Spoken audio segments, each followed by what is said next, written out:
Hello friends, welcome to my channel. Today is a very exciting video because it is the first video in a new series that I'm going to be doing on my channel called Crystal Chats. In these videos, I will be doing a little bit of a deep dive into different types of crystals to share their geologic properties and formation, history, how to tell if it's good quality, how to tell if it's fake, and the spiritual properties. These videos are intended to be pretty quick and concise to bring you all the information that you will want to know about every type of crystal. But today's video might be a little longer than the rest of them in the future because when I was doing my research, I just found so much about today's crystal and I feel like it's way more than most crystals have. So whatever the length of this video is, most of them will typically be shorter. So today's crystal chat is all about amethyst, and I wanted to be festive and in the spirit and wear all purple to match amethyst, but apparently I don't have any purple shirts,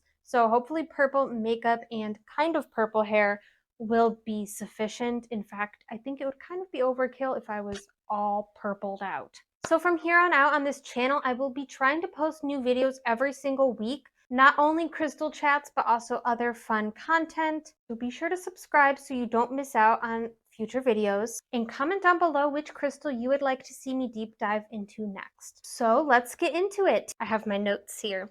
Today we will be discussing the geology, varieties, localities, quality, fakes, history, and the spiritual properties of amethyst. I'm going to start with the science and geology things first. So if you are only interested in that, I will save the spiritual stuff till the end, but I will have timestamps in the description down below so you can skip to whatever section that you are most interested in learning about. I also have so many examples of amethyst behind me to show you soon, so let's get into it. I am so excited to talk about this. So amethyst is a silicate mineral with the chemical formula of SiO2, which is the formula for quartz. Amethyst is the purple variety of quartz, but as you will see, it can come in many different colors. It is kind of debated if those are technically classified as amethyst or not. Amethyst is purple due to trace amounts of iron in its crystal structure. She's gonna knock all this stuff over. Amethyst has a glassy luster and it is a 7 out of 10 on the Mohs hardness scale. Amethyst has a conchoidal fracture, which means it does not follow any natural planes of separation. So if you drop and break your amethyst, you can expect it to break in irregular pieces like this. Amethyst is a very common mineral. It is found in many places across the world in great abundance. It is usually found in volcanic rocks. It forms in gas cavities or hydrothermal veins. It can also be found in cavities in sedimentary rock. Amethyst takes many different forms and comes in many different varieties, but you will rarely see it form very large crystals.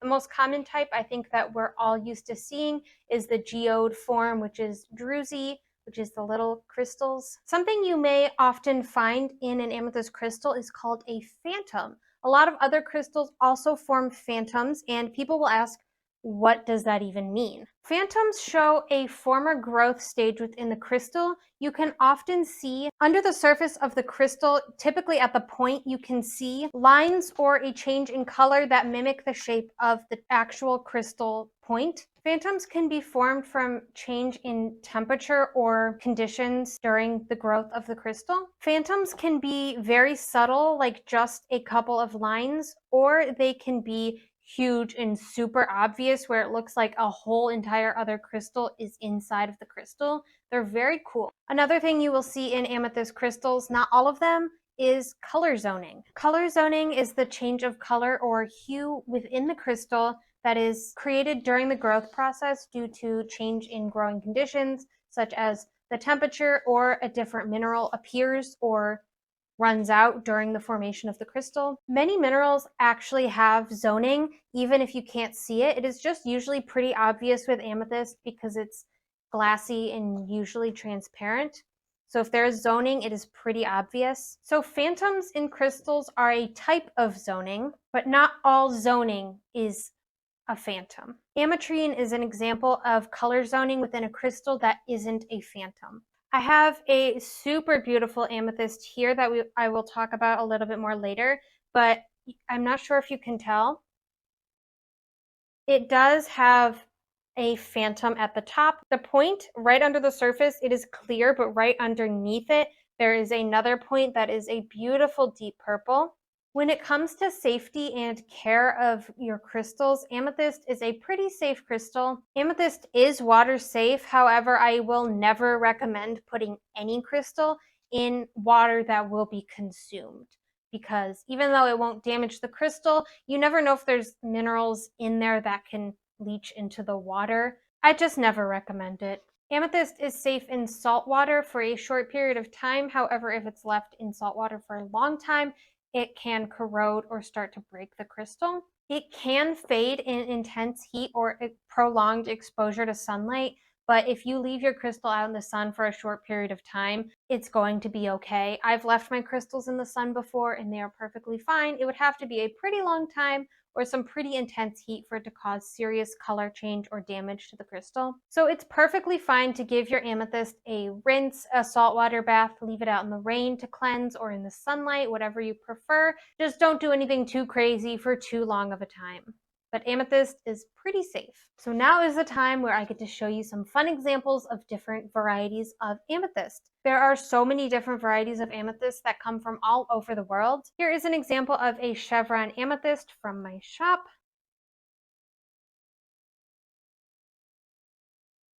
This is a naturally occurring amethyst with white quartz. It forms in these chevron points. It is also called dogtooth amethyst. In this particular piece, you can actually see there is some greenish color in it. Some people may find this off coloring to be undesirable for a crystal.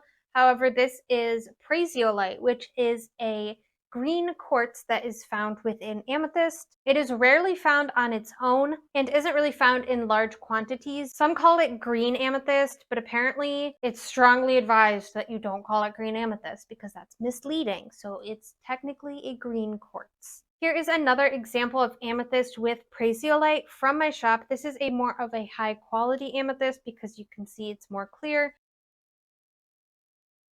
I'm not sure if in this lighting you can see, but if you hold it up to the light, it almost looks like citrine within here, but it's kind of more of a grayish green color. My personal favorite variety of amethyst is black amethyst.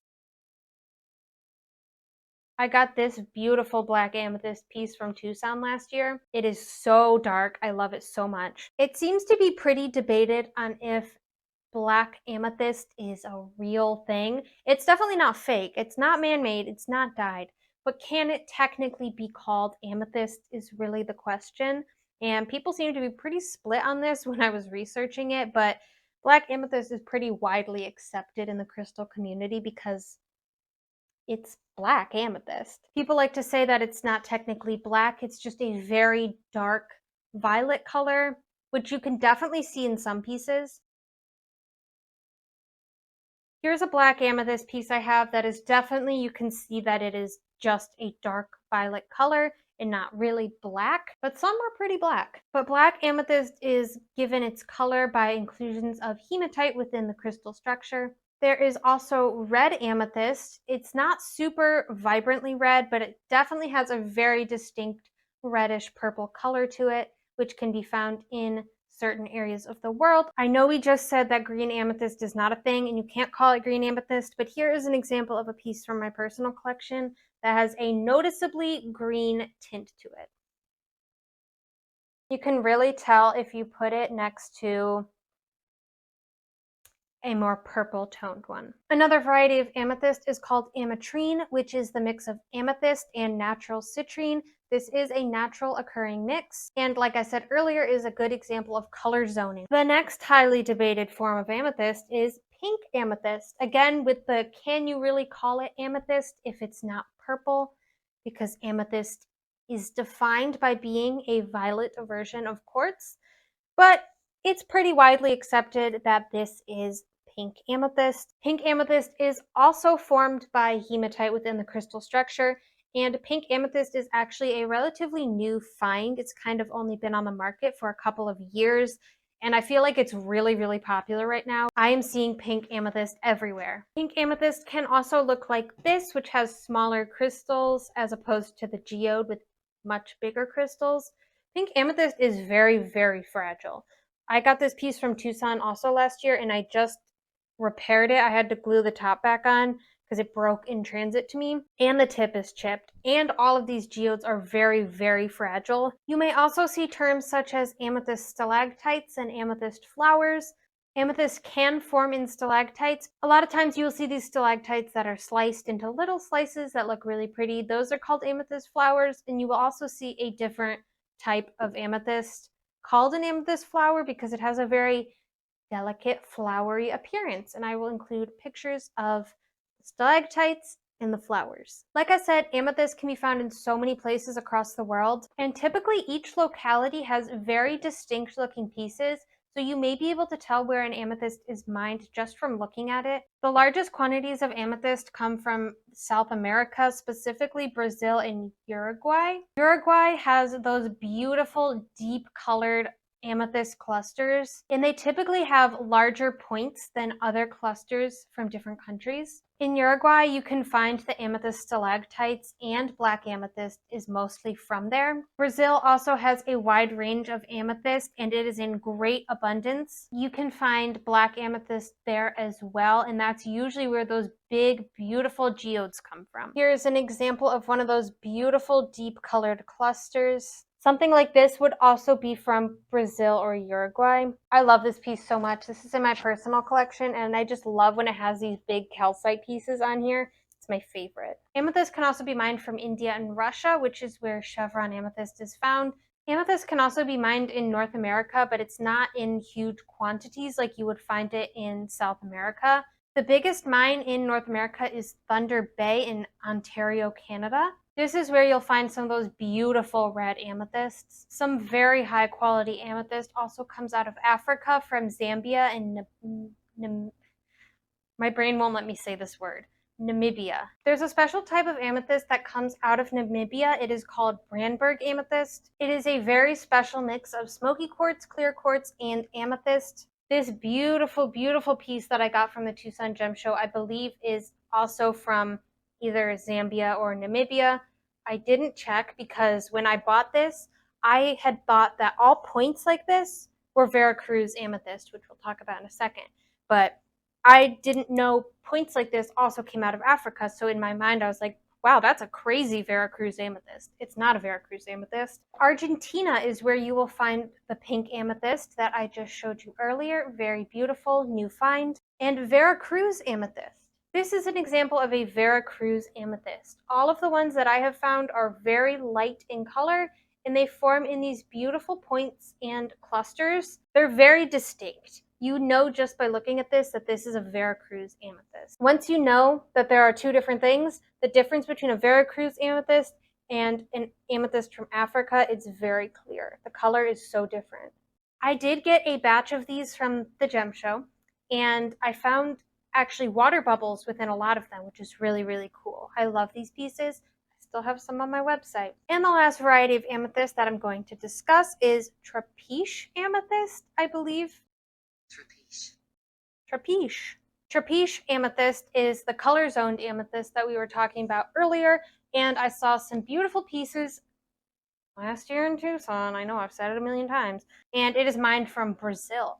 Amethyst is one of those crystals that has many, many friends. It is formed alongside many other minerals. You can find it with all sorts of agate. Recently, a very popular combination has been amethyst with flower agate. Very expensive, might I add. Like I showed you on that piece earlier, a lot of amethyst has calcite inclusion. Here is another example of a really funky calcite formation on an amethyst cluster. This one's actually for sale. If you want to claim it, DM me on Instagram. It's for sale. I'm always gravitated towards funky calcite formations. I actually once had a piece that had a big round calcite on it that looked like a little scoop of ice cream. I'll insert a picture. It was so fun. I kind of wish I kept it. Chalcedony is another crystal you will often see alongside amethyst. Like we talked about, praesiolite is another crystal that can be found forming with amethyst. Another thing I need to Google the pronunciation of because I already forgot. A very, very common inclusion you'll see in amethyst is called gothite. I will include the spelling of it above because I also had to Google the pronunciation of this one. Gothite is very common in amethyst. You can see it in the druzy clusters. It appears as little spiky black lines, especially in lower quality or multicolored clusters. You will definitely see this. Kikoxenite is another mineral that is very often found in amethyst. It appears as a goldish orange brown inclusion. It kind of looks like rutile. Amethyst can be found within the crystal called Super 7. Super 7 is a mix of 7 different minerals, which are amethyst, kikoxenite, goethite, lepidocrosite, rutile, quartz, and smoky quartz. So now let's talk about how to tell a high quality amethyst from a low quality amethyst and what to look for when you're buying. Now, when I say low quality, that definitely does not mean ugly or bad. You can still like and buy crystals that are considered low quality or less desirable. In fact, I really like a lot of lower quality amethysts because I think they have some really cool colors. It's really all about personal preference, especially when it comes to amethyst. There's very rarely any like bad amethyst. Most discussion of amethyst quality relates to gemstones and cutting and faceting them, and what someone who's interested in jewelry making and gemstones would be looking for, and that is clarity, no inclusions, no fractures, and an even color. So color zoning typically is not what people are looking for in a gemstone. However, I see lots of ametrine and color zoned amethyst cabochons, so it's all about personal preference for that. A dark colored amethyst with high clarity is considered a good quality. A deep, dark, vibrant amethyst cluster is considered much more high quality than a pale, totally washed out amethyst cluster. So this is a piece of amethyst that would typically be considered low quality. This is not very expensive. It's in my shop for $15. I would not price this much higher than that. You can see some really cool inclusions on the surface, but it is not by any means a high quality piece. This is a piece from my personal collection with a much deeper, darker color than this piece. This piece still shouldn't be very expensive. It may be like $15 as well, but it is definitely a step up from this one. Here is a piece of amethyst that I would say is pretty good quality. This is pretty normal, standard, good quality amethyst cluster. I got it for a really good deal because you can see this whole section is smashed, but I didn't have a problem with that. So this is what a typical amethyst cluster would look like. It shouldn't be too expensive, definitely not low quality. Here are some amethyst tumbles that I have in my shop right now. You can see the clarity on them is very high. They are totally transparent. The color is not super dark, but it's also not super pale. So I would say because of the transparency on these and the pretty decent color that these are pretty good quality. I would say these are high quality and I'm happy to sell them in my shop. Here is one of my favorite crystals in my entire personal collection. This is definitely high quality. I paid like $95 for this retail price. So it's not like out of this world expensive, but it's definitely a high quality piece. You can see the color is evenly distributed and there's no inclusions, there's no cracks. It's mostly transparent. It has a little bit of fogginess, but that's not really that big of a deal. It's kind of to be expected in a piece this big. And it has a beautiful, beautiful rainbow. But I would consider this a pretty high quality piece. And for a tower, this is really good quality. I don't really have any low quality pieces in my personal collection or in my shop. But I will try to find a couple pictures to show you what I would consider lower quality amethyst, where I'd be like, maybe don't spend your money, because amethyst is not very expensive, so you should not have to settle for low quality amethyst. Here's another piece that I have in my personal collection around my house. I really like it because of the calcite on the side, and this is what would be considered a low quality piece, but personally, I really, really like it because it's very blue toned. I'm not sure if you can tell in the lighting, but it's very cool toned, even though it's really light in color and not purpley. I really like it. I love the like off-colored amethysts. I just think they're so unique and fun. One thing to look for when looking for a low quality amethyst when it comes to something like a tumble, a carving, a tower, something that isn't a cluster, is look at how muddy or transparent it is. So of course, a transparent, highly saturated crystal is going to be more high quality and valuable than a very muddy colored, maybe grayish, maybe it has some ugly inclusions, maybe it looks kind of rough. That would be considered a low quality. So low quality amethyst can either be like totally drained of color and it's just not vibrant and purple, or it can be so dark and muddy with a bunch of other inclusions. Now let's talk about how to tell a fake or treated amethyst from the real deal. Now I don't see fake amethyst very often.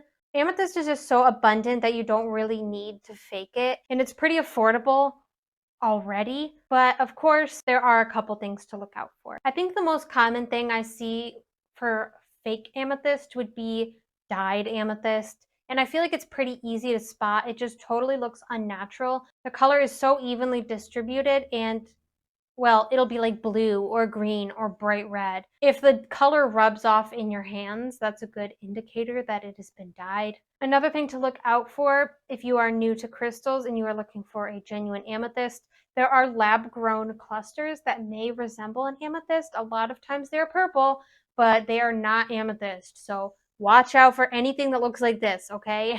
It can come in different colors, but these are lab-grown clusters. They are not natural. These annoy me so much. They kind of give me the heebie-jeebies, like they just look not right. They don't sit right with me, and I don't like them. You can tell with this cluster that the texture of the crystal points is just not what it would normally look like in nature. They look fuzzy.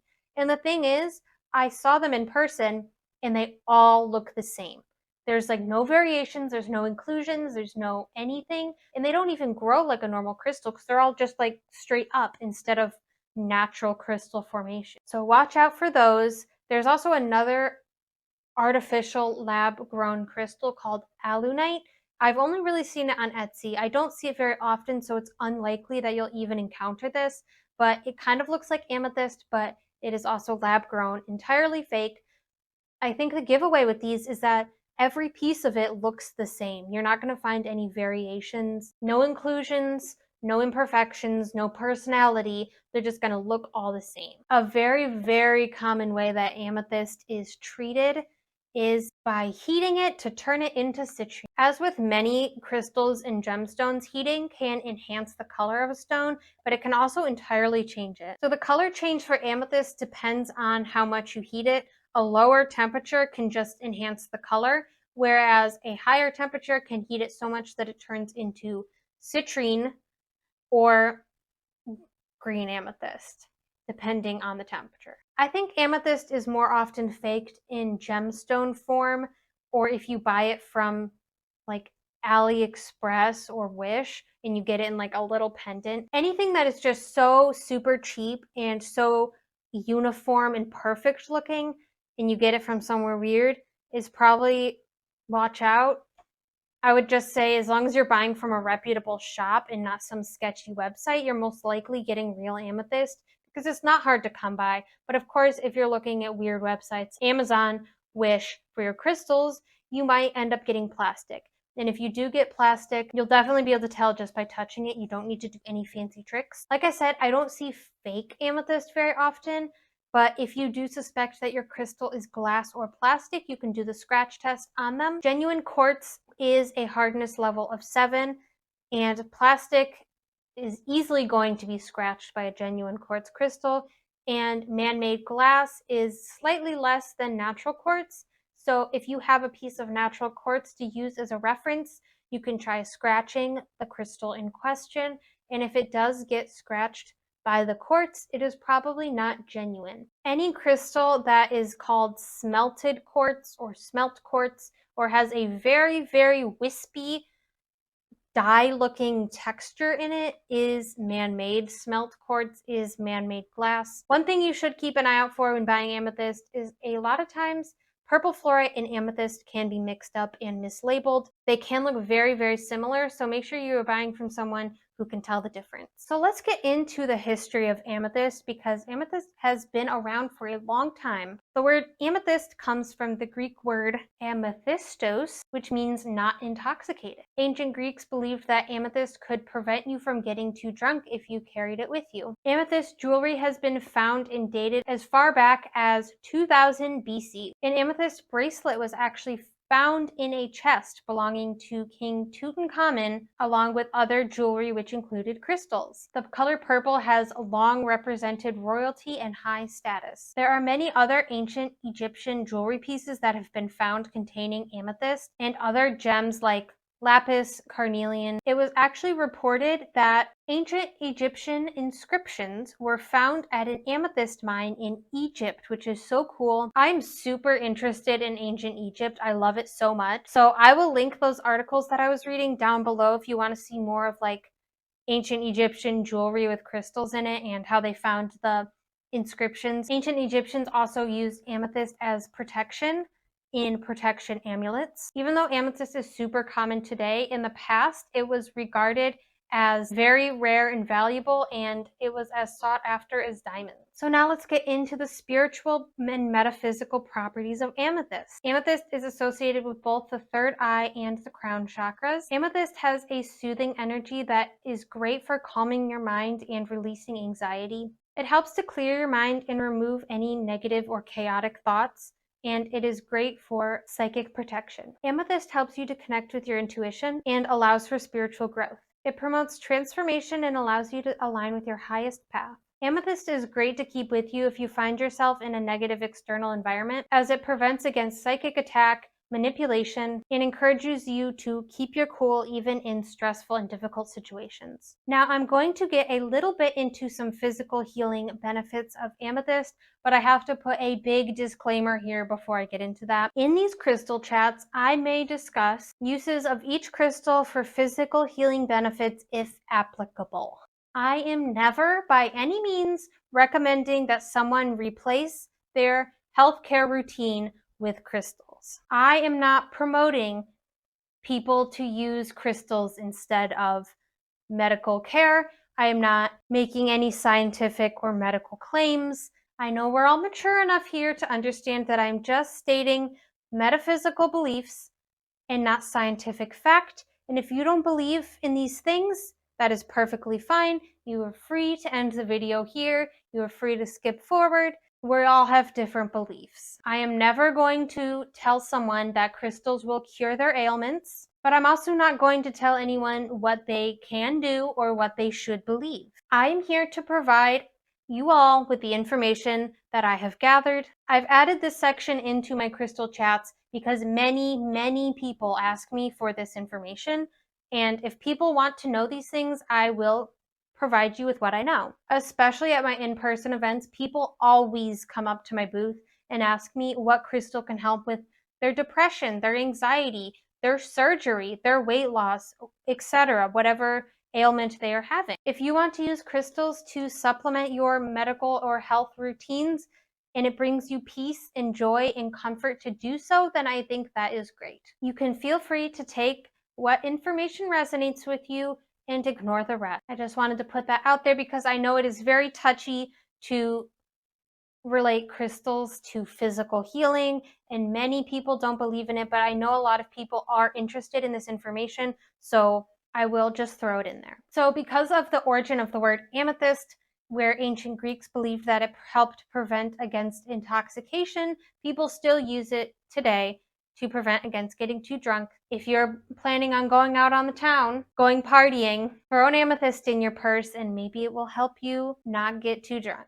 Amethyst is also believed to help with headaches and migraines. It allows for deeper and more restful sleep and boosts the immune system to avoid illnesses. So that's all I have for amethyst today. I hope you enjoyed the first in my new series of crystal chats. Like I said, I will link the interesting articles that I read down below if you'd like to learn more. I will also have all of this information in an article on my website, so if you want to come back to it without having to watch the whole video, I like to have my informative videos listed out in articles as well for people who prefer to read it. So it may or may not be up yet, but if it is up, I will link it down below. If I missed anything about amethyst or you have any more fun facts, please leave them down below. I am always interested in learning more. I find most of the information I know about crystals is from other people on the internet, other shops. People are so knowledgeable out there, so please share any more that you know with me and the community. Don't forget to like